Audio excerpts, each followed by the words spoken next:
Më falë mos ndëry, prit këtu.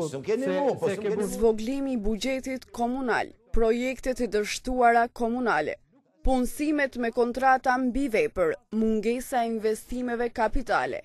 Janë vetëm disa nga akuzat të cilat i drejtoi opozita e komunës së Kamenicës ndaj qeverisjes aktuale në këtë komunë. Përfaqësuesi i Lidhjes Demokratike të Kosovës, Shaib Surdulli, bazuar në raportet e hulumtimeve të bëra nga kjo parti, thotë se investimet në infrastrukturë kanë qenë investimet të qeverisjes Mustafa, ndërsa qeverisja aktuale ka bërë vetëm rregullimin e disa rrugicave. Surdulli po ashtu thotë se në këtë komunë ekzistojnë edhe persona të cilët qëndrojnë në shtëpi dhe përkundër kësaj vazhdojnë të marrin paga.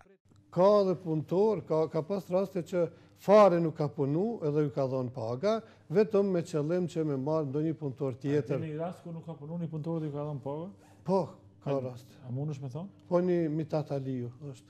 Të gjitha akuzat e drejtuara nga opozita, kryetari komunës Begzat Sinani i hedh poshtë, duke thënë se kanë realizuar të gjitha premtimet, qoftë në arsim, infrastruktur apo investime kapitale.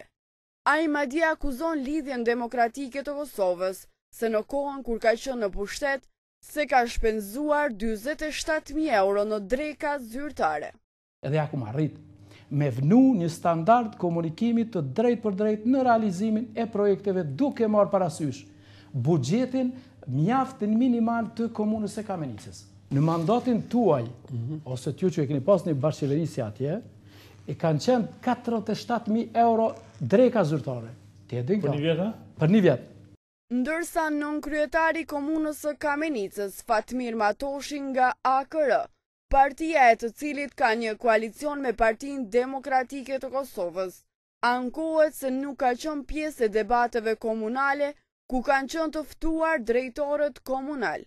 Unë për shembull ka 2 vjet jam thirrë në herë ose 2 herë në bar drejtorëve, herave tjera nuk jam thirrë.